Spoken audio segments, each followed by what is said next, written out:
أعوذ بالله من الشيطان الرجيم. بسم الله الرحمن الرحيم.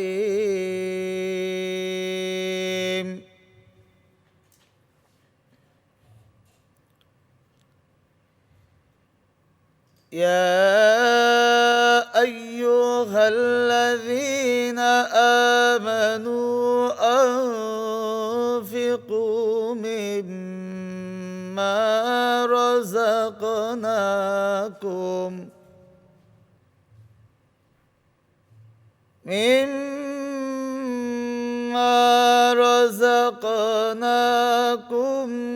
من قبل أن يأتي يوم لا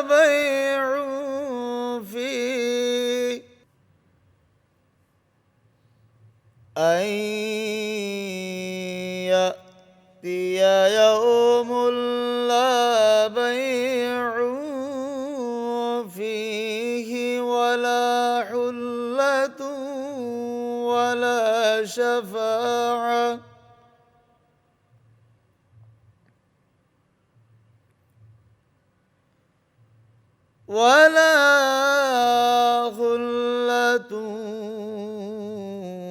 ولا شفاعة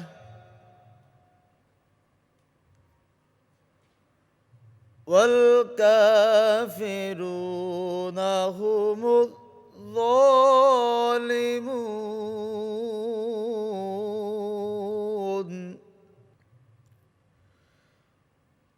الله لا إله إلا هو الحي القيوم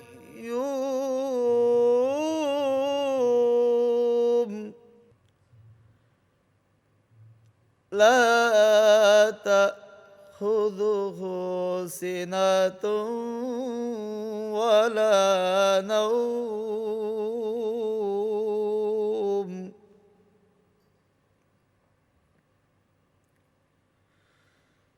له ما في السماوات وما في الأرض.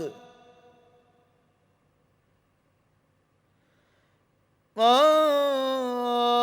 ذا الذي يشفع عنده إلا بإذنه.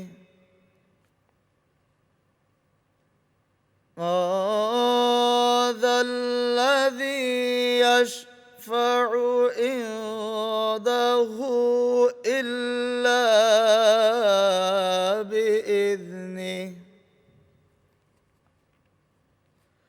يعلم ما بين أيديهم وما خلفهم ولا يحيطون بشيء من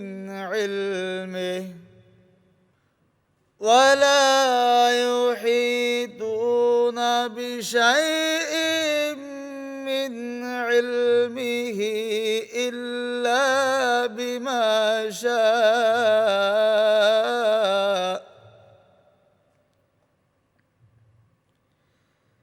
وسع كرسيه السماوات والأرض ولا يؤوده حفظهما حفظهما وهو العلي العظيم صدق الله العظيم وصدق رسوله النبي الحبيب الكريم হে মুমিনগণ, আমি যাহা তোমাদেরকে দিয়াছি তাহা হইতে তোমরা ব্যয় করো। সেই দিন আসিবার পূর্বে, যে দিন ক্রয় বিক্রয় বন্ধুত্ব ও সুপারিশ থাকিবে না, এবং কাফিররাই জালিম। আল্লাহ, তিনি ব্যতীত কোনো ইলাহ নাই। তিনি চিরঞ্জীব, সর্বসত্তার ধারক। তাহাকে তন্দ্রা অথবা নিদ্রা স্পর্শ করে না।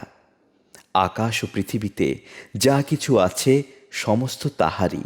কে সে যে তাহার অনুমতি ব্যতীত তাহার নিকট সুপারিশ করিবে? তাহাদের সম্মুখে ও পশ্চাতে যাহা কিছু আছে তাহা তিনি অবগত। যাহা তিনি ইচ্ছা করেন তদ্ব্যতীত তাহার জ্ঞানের কিছুই তাহারা আয়ত্ত করিতে পারে না। তাহার কুর্সি আকাশ ও পৃথিবীময় পরিব্যাপ্ত। ইহাদের রক্ষণাবেক্ষণ তাহাকে ক্লান্ত করে না, আর তিনি মহান, শ্রেষ্ঠ। সূরা বাকারা আয়াত 254 থেকে 255।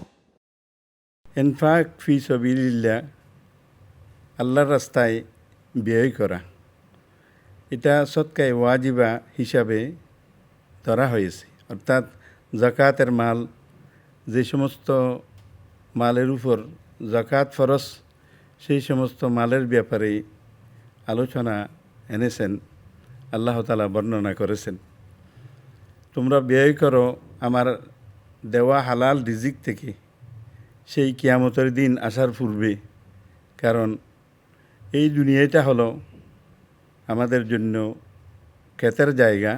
যত সুন্দর ক্ষেত ফলাইতে পারবো দুনিয়াতে, সেই হালাল রিজিক থেকে আল্লাহর রাস্তায় ব্যয় করে আমরা যখন এই দুনিয়ার মধ্যে সৎ নেক হিসাবে অর্জন করতে পারবো, তখন আখিরাতের মধ্যে পরকালীন জীবনে তার ফল ভোগ করতে পারবো। কোনো মুফাসসিরিনরা এই কথাও বলেছেন যে হালাল রিজিক থেকে ব্যয় করার অর্থ হলো আপনি আপনার পরিবারের জন্য যত বেশি খরচ করবেন, বিশেষভাবে এই পবিত্র মাহে রমজানের মধ্যে, এর সওয়াব, এর বিনিময় আল্লাহর দরবারে দ্বিগুণ চৌগুণ হিসাবে পরিগণিত হবে।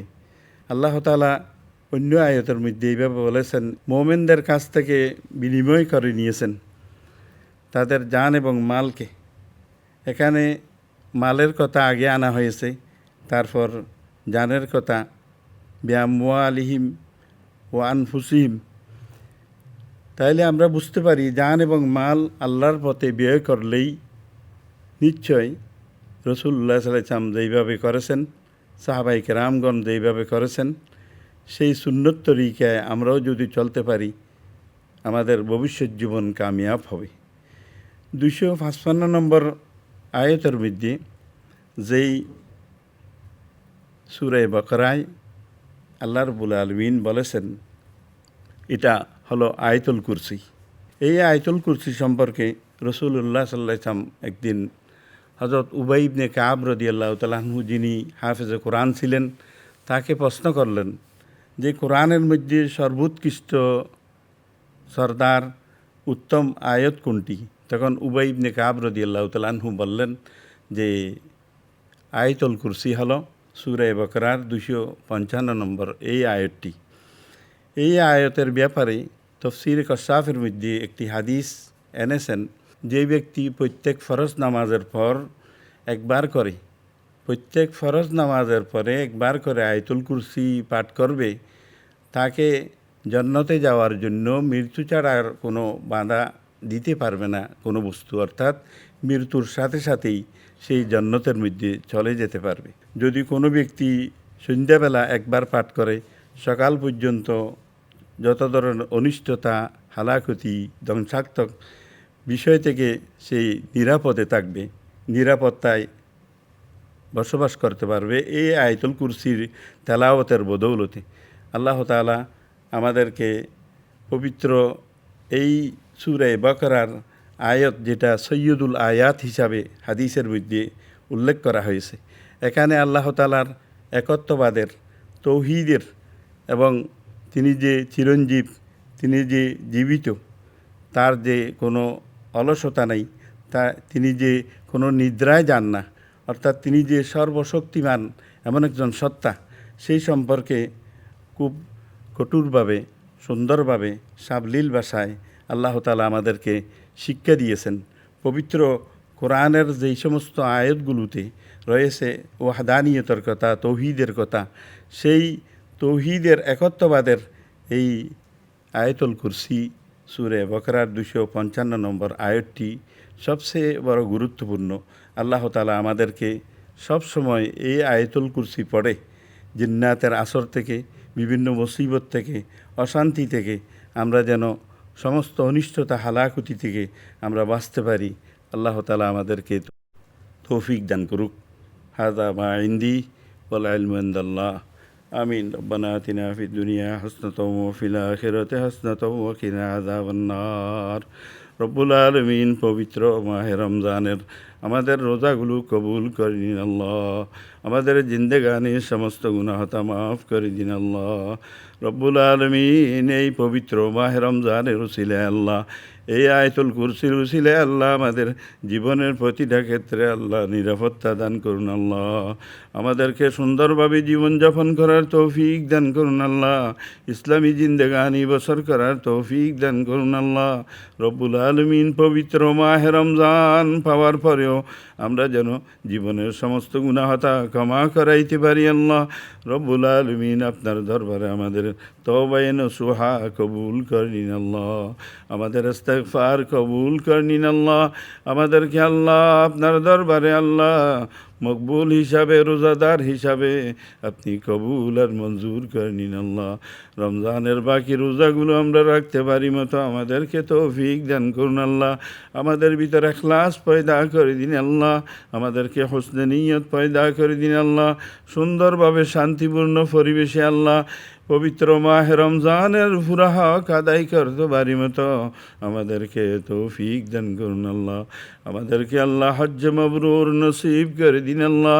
জিয়ারত মদিনা নসিব করে দিন আল্লাহ। আমাদের আল্লাহ সমস্ত নেক আমলগুলো আপনার দরবারে কবুল আর মঞ্জুর করে নিন আল্লাহ।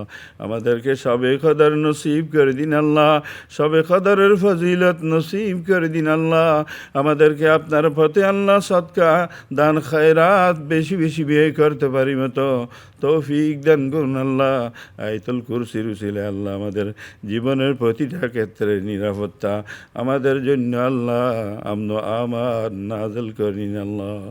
বেজুদ সুবহান রাব্বিকা রব্বিল ইজ্জাতি আম্মা ইয়াসিফুন ওয়া সালামুন আলাল মুরসালিন ওয়ালহামদুলিল্লাহি রাব্বিল আলামিন। বিহাক্কি লা ইলাহা ইল্লাল্লাহু মুহাম্মাদুর রাসূলুল্লাহ।